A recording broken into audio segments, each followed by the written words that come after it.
반갑습니다, 여러분. 게시탐정입니다. 예전에 본 게시탐정이 챗 GPT로 신앙에 대한 내용들을 나눴던 적이 있었죠. 그때 무척이나 감탄하면서 나중에는 제가 AI 챗 목사님이라고 저절로 존칭이 나오기도 했어요. 그때의 감동을 잊지 못한 본 게시탐정은 챗 목사님에 이어서 또 한 번 AI 목사님을 찾아뵙고 신앙 상담을 했는데 혹시나가 역시나라고 이번에도 상당히 감명을 받았습니다. 이번에도 고견을 듣게 되어 여러분과 함께 나눴으면 해요. 어떤 부분들은 좀 중립적이고 보편적인 시각을 벗어나지 않은 것도 있었지만 생각지도 못한 깨달음도 있었습니다. 보세요. 구원은 어떻게 받나요? 이건 제가 질문한 거고 이제 AI가 대답한 거예요. 구원은 다양한 방법으로 받을 수 있습니다. 구원이 필요한 상황에 따라 여러 가지 옵션이 있을 수 있습니다. 예를 들어 신체적인 위기 상황에서는 응급구조나 응급의료직원의 도움을 받을 수 있습니다. 또한 정신적 지원이 필요한 경우 상담사나 심리치료사의 도움을 받을 수 있다. 또한 종교적 관점에서 구원을 받으려는 경우라면 교회, 사원, 모스크, 신전 등 종교적 장소를 찾아가시는 것도 좋은 방법. 종교적인 지도자나 지역사회의 지원을 받을 수 있을 것입니다. 이거는 구원을 성경이 말하는 영혼 구원이 아니라 그냥 사전적 의미의 구원으로 인식한 거예요. 이래서 질문의 디테일도 중요합니다. 그런데 보세요. 또한 친구, 가족, 동료 등의 대화, 지원을 통해 구원을 받는 경우도 많이 있습니다. 친구나 가족과 이야기를 나누고 상호적인 지원을 통해 문제를 해결할 수 있다는 점을 염두에 두시기 바랍니다. 구원을 받기 위해서는 먼저 상황에 맞는 도움을 제공할 수 있는 사람들에게 연락하고 자신이 필요로 하는 도움을 명확하게 표현하는 게 중요합니다. 항상 제가 영혼 구원만 생각하다가 이런 일상 속에서의 구원에 대해서도 새롭게 느껴보는 순간이었어요. 필요로 하는 도움을 명확히 표현하고 상황에 맞는 도움을 제공할 수 있는 사람들에게 연락하라는 거. 어쩜 이것도 우리가 주님을 찾아 구원받는 것과 같은 원리일지도 모릅니다. 또 보세요. 기독교의 구원에 대해 무척 궁금합니다. 기독교에서의 구원은 중요한 개념으로 여겨집니다. 기독교에서의 구원은 인간의 영적인 구원을 의미하며 죄에서의 구원과 영생을 통해 이루어진다고 믿습니다. 기독교는 예수 그리스도를 중심으로 하는 종교로 그리스도인들은 예수 그리스도를 받아들이고 그분의 죽음과 부활을 통해 인간들을 구원받을 수 있다고 믿습니다. 예수 그리스도는 인류의 죄를 대신하여 십자가에 못 박혀 죽으셨으며 세 번째 날에 부활하여 인간들에게 영생을 제공하셨다고 믿습니다. 이를 통해 믿음을 가진 사람들은 예수 그리스도를 통해 죄에서 구원을 받고 하나님과 영원한 관계를 맺을 수 있다고 믿습니다. 기독교에서는 구원을 받기 위해 믿음과 회개가 중요한 역할을 합니다. 믿음은 예수 그리스도를 구세주로 받아들이고 그분을 통해 용서와 새로운 삶을 얻을 수 있음을 믿는 것을 말합니다. 회개는 과거의 삶에서 돌아서고 새로운 삶으로 나아가는 의지를 갖는 것을 의미합니다. 기독교에서의 구원은 각기 다른 교파와 개인의 해석에 따라 세부적 차이가 있을 수는 있지만 예수 그리스도를 통한 죄에서의 구원과 영생을 향한 희망은 기독교 신자들에게 보편적인 믿음입니다. 구원에 대한 이 AI 목사님의 깔끔한 답변. 이게 좀 글투가 매끄럽지 못하거나 표현이 어색한 거는 이게 구글 번역체라서 그런 것 같아요. 또 보세요. 기독교의 구원은 믿음으로 받습니까? 행위로 받습니까? 기독교에서 구원은 믿음을 통해 받는다고 믿습니다. 기독교는 믿음으로 구원을 받는다라는 원칙을 가지고 있습니다. 이는 예수 그리스도를 믿음으로 받아들이고 예수 그리스도를 통해 죄에서의 구원과 영생을 얻을 수 있다는 믿음을 갖는 걸 의미합니다. 기독교에서는 인간의 선한 행위나 노력만으로 구원을 얻을 수 없다고 가르칩니다. 오히려 죄에서의 구원과 영생은 믿음을 통해서만 가능하다고 믿습니다.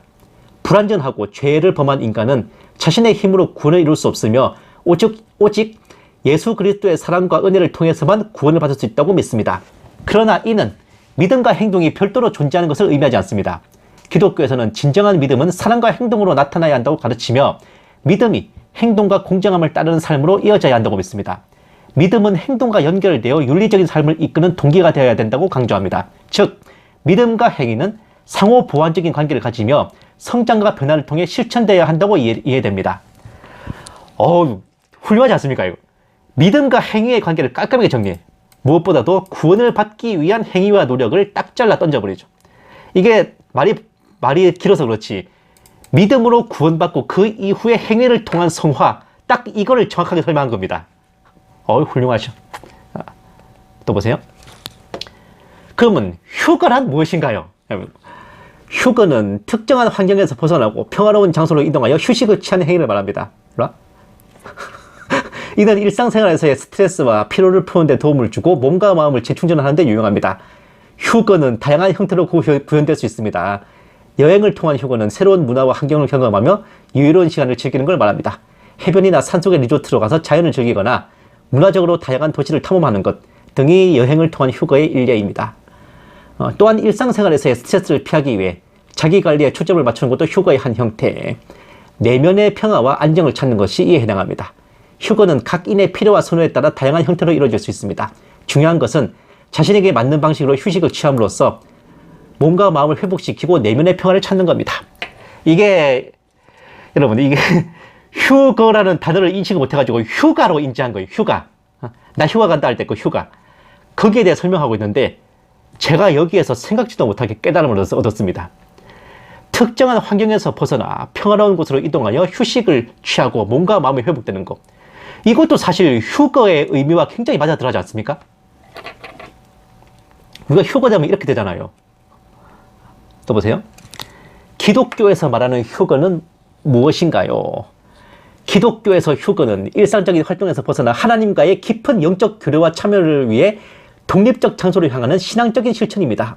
휴거는 예배, 기도, 성경 공부, 명상, 영적 신경 쓰임 등을 통해 개인적 영적 성장을 위한 시간을 가질 수 있는 방법입니다. 기독교에서 휴거는 카톨릭교회, 성지순례, 수도원 예배당과 같은 명확한 신성한 장소를 방문하는 것으로 구체화될 수 있습니다. 또한 개인의 집, 자연의 산 중턱, 조용한 고요한 장소도 영적인 휴거의 장소가 될 수 있습니다. 이러한 장소는 개인이 하나님과의 대화, 사색, 천막을 세우는 시간 등을 할 수 있는 공간을 제공합니다. 헐, 어디에서나 휴거될 수 있고 신성한 장소로 방문하는 것. 대박. 와. 휴거는 기독교의 중요한 원칙 중 하나인 정적인 시간을 존중하고 강조하는 것과 관련이 있습니다. 일상생활의 바쁜 속에서도 하나님과의 소통과 교류를 중시하며 영적인 신경 쓰임을 유지하기 위해서입니다. 기독교에서 휴거는 영적인 일관성과 균형을 찾는 데 도움이 되는 도구로서 사용됩니다. 이는 독립된 시간과 장소에서 하나님의 존재를 탐구하고 개인적인 신앙 실천을 강화하는 걸 의미합니다. 역시나 휴거를 휴가로 인지한 설명이지만은 일상을 벗어나 하나님과 깊은 영적 교류와 참여를 위해 독립적이고 신성한 장소를 향하여 하나님과의 대화를 나누고 천막을 세우는, 와우, 지극히 성경적인 휴거의 개념을 참 제대로 설명하고 있네. 이거는 좀 소가 뒷걸음질 치다가 쥐잡은 것 같습니다. 또 보세요. 적그리스도는 누구입니까? 라는 질문. 적그리스도는 주로 기독교의 예언서인 요한계시록에 언급되는 인물입니다. 그리스어로 안티크리스트라고도 불리며 그리스도의 반대자를 의미합니다. 요한계시록에 따르면 적그리스도는 마지막 시대에 등장하여 거짓 선지자와 함께 땅 위에서 힘을 펼칠 것으로 예언되고 있습니다.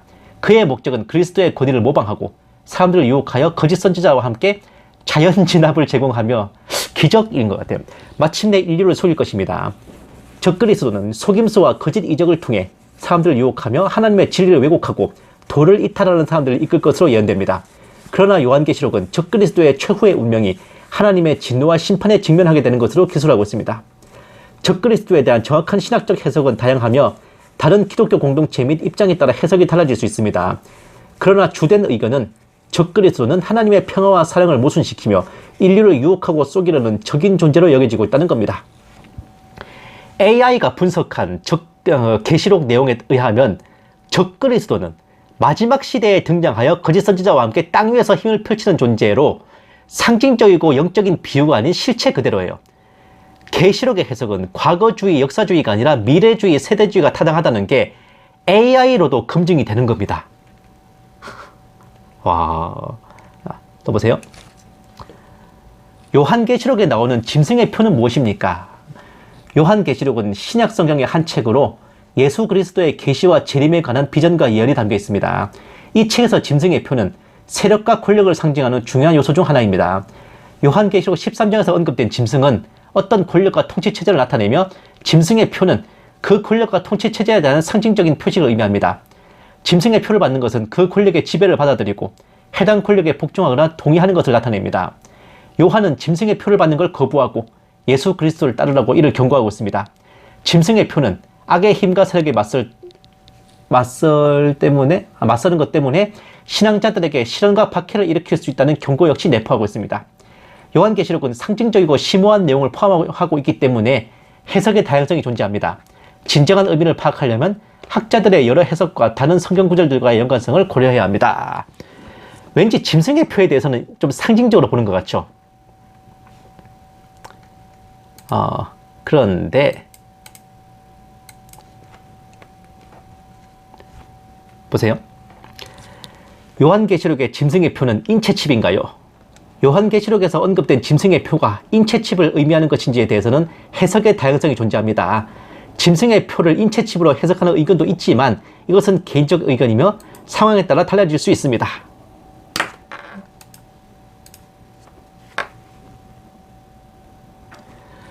요한계시록은 비유적이고 상징적 언어를 사용하기 때문에 짐승의 표가 어떤 형태로 나타날지 명확하게 밝혀지지 않았습니다.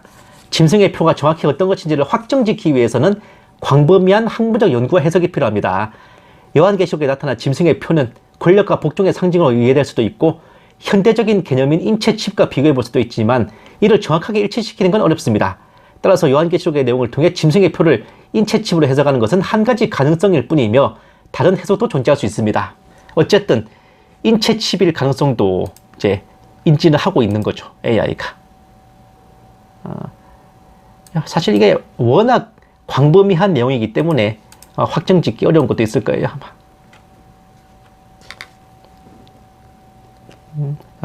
또 보세요.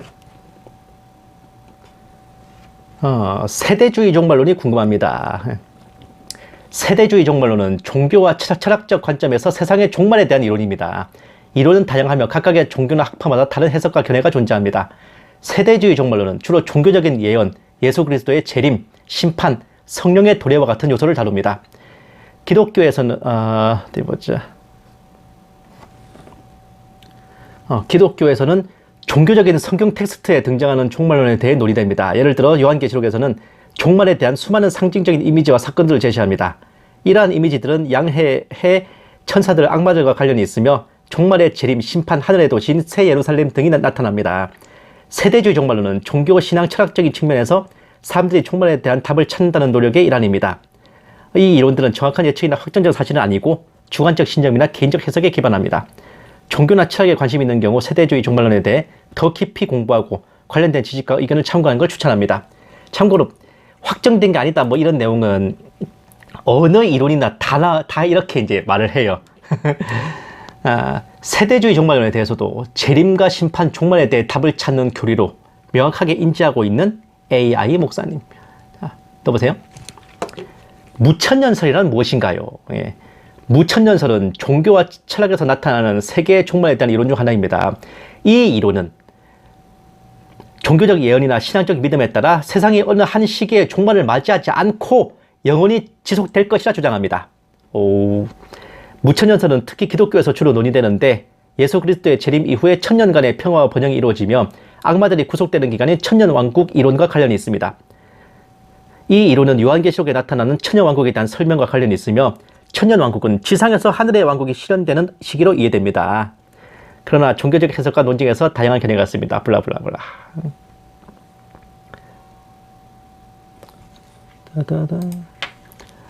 어쨌든 보시면 무천년설에 대해서는 종말이 없고 세상이 영원히 지속될 것이다 라고 주장하는 그런 교리로 명확하게 보고 있죠. 또 보세요. 예수 그리스도의 재림은 실제로 일어날 사항인가요? 라는 질문에 대해서. 예수 그리스도의 재림은 기독교 신앙에서 중요한 주제 중 하나입니다.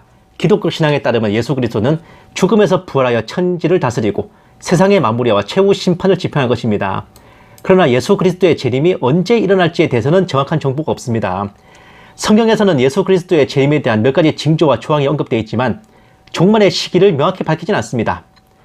기독교 신앙인들은 예수 그리스도의 재림을 믿음으로써 어떤 일이 일어날지에 대해 다양한 견해를 가지고 있습니다. 따라서 예수 그리스도의 재림이 실제로 일어날 사항에 대해서는 종교적 믿음과 개인적 해석에 의존해야 됩니다. 기독교 신앙인들은 마지막 심판과 예수 그리스도의 재림을 향한 기다림과 예비를 갖고 자신의 신앙생활을 이어가고 있습니다. 자, 마지막 문장. 기독교 신앙인은 심판과 예수님의 재림을 향한 기다림으로 신앙생활을 이어간다. 라는 이 마지막 문장에 주목할 필요가 있습니다. 또 보세요. 예수 그리스도는 진짜로 다시 오시나요? 기독교 신앙에서는 예수 그리스도의 재림이 진리로 믿어지고 있습니다. 성경에는 예수 그리스도가 영광스럽게 다시 오시고 세상의 종말과 최후 심판을 집행할 예정이라는 말씀이 있습니다. 그러나 예수 그리스도의 재림에 대한 구체적인 일자나 시점에 대해서는 객관적 정보가 없으며 적시되지 않았습니다.